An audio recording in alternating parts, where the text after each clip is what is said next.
Let me take this opportunity to thank and congratulate the participants here present, leaders from the 6 counties of the Nyanza region, professionals who have volunteered their time and expertise,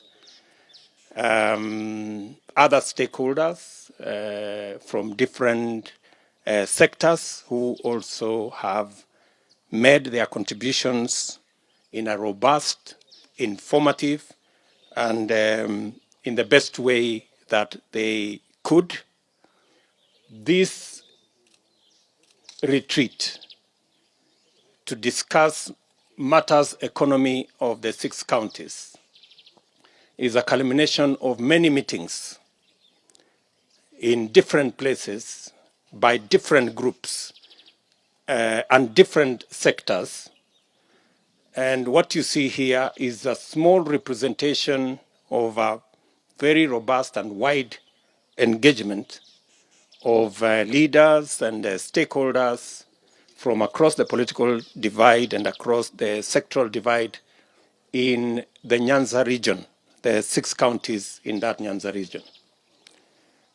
I am very proud and humbled to be here with my technical team to listen and to engage with this team so that together we can formulate an economic blueprint that will become the centerpiece of our engagement going into the next election. I must admit that there is tremendous experience and knowledge that I have witnessed coming from this team.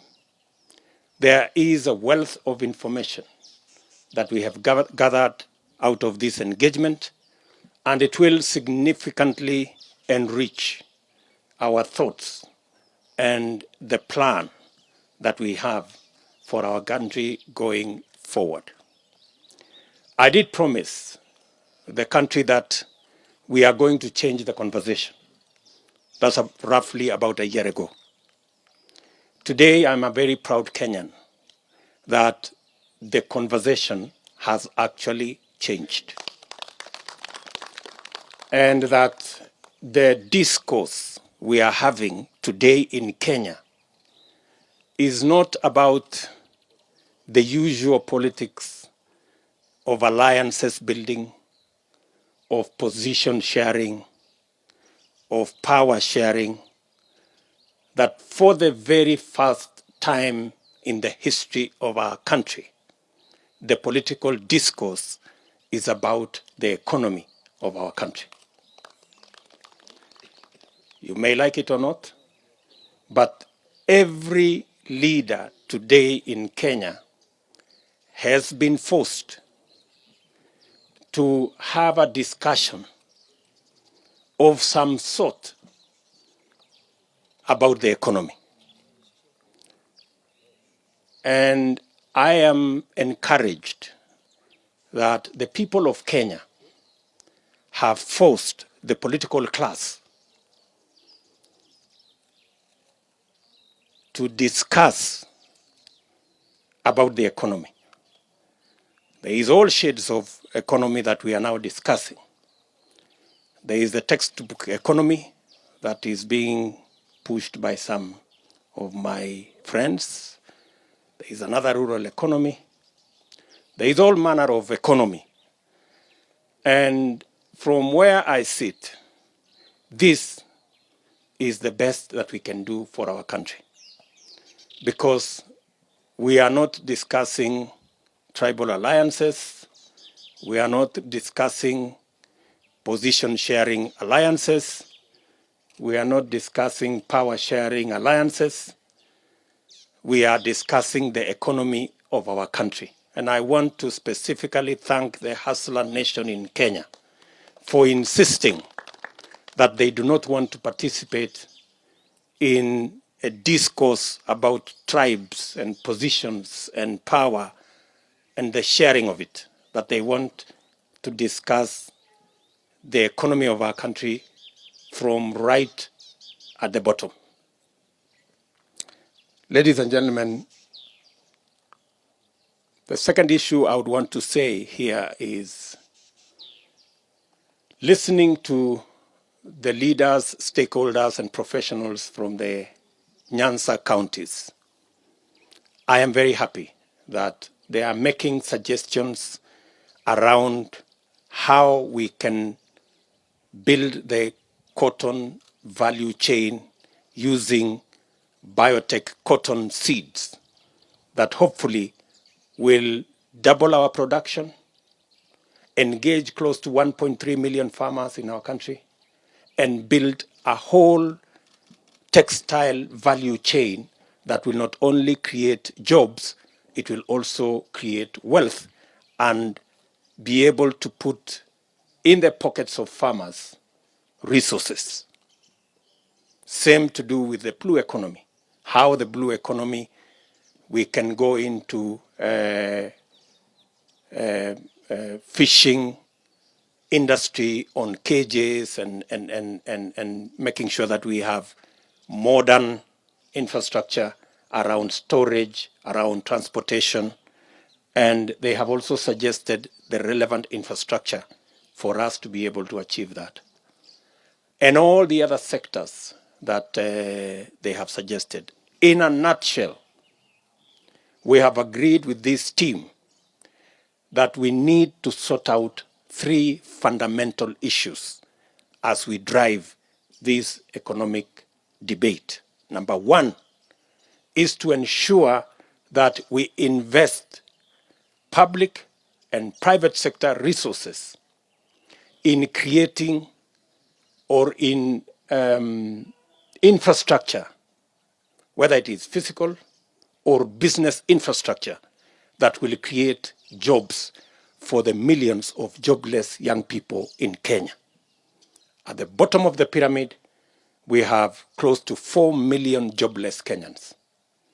And the discussion in this meeting is on how we are going to invest in physical infrastructure that create those jobs, business infrastructure that create those jobs, value addition, agro-processing, manufacturing, industrialization that create those jobs.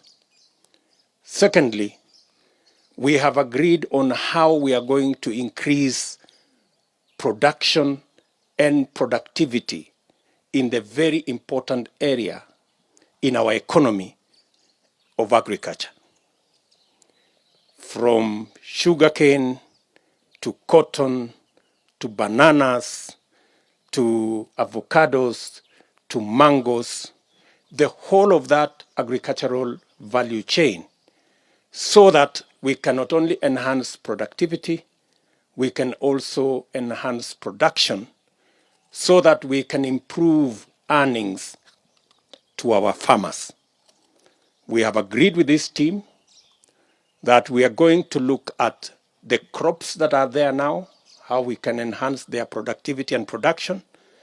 And we can also look at alternative crops, high value crops that can also help farmers in that region to be able to improve their earnings, whether we are looking at coffee, whether we are looking, because the coffee market, if we remove the cartels, we can increase tenfold our national production of coffee, because there is a market for coffee worldwide, especially Kenyan coffee, and all the other sectors that we are involved.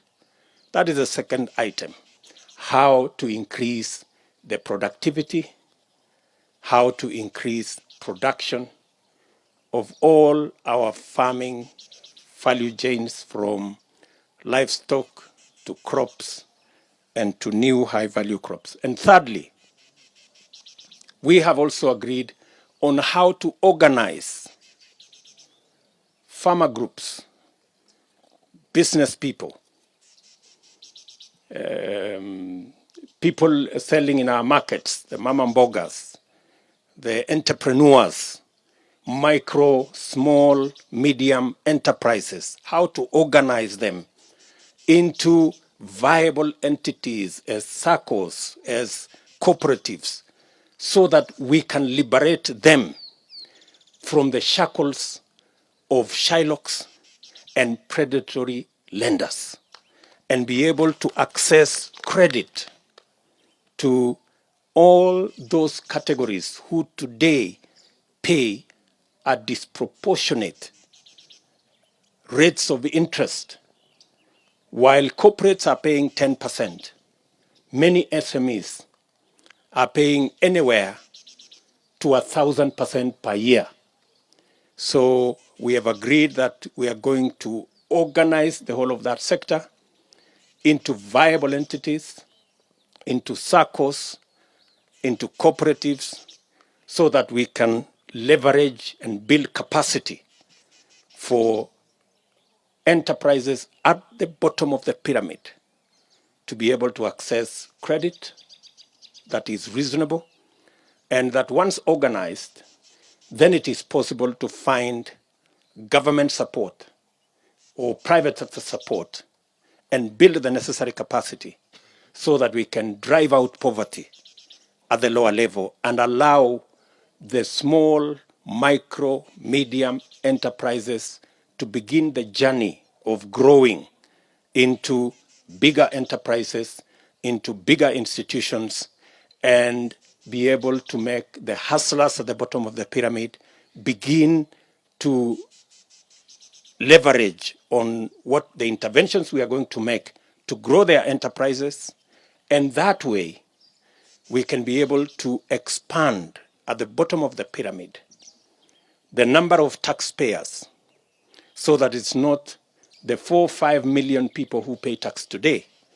We can go to 10, 12, 15 million taxpayers, and we can reduce the burden on those who are paying taxes today, because we have more people whom we have assisted to come into the platform where they can support our country, and we can progressively begin to exit the dangerous debt levels that currently are in our country, as we are able to fund our development using locally developed resources and locally raised taxes.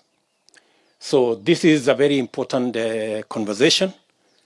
I know you are aware that today marks exactly 1 year to the next election.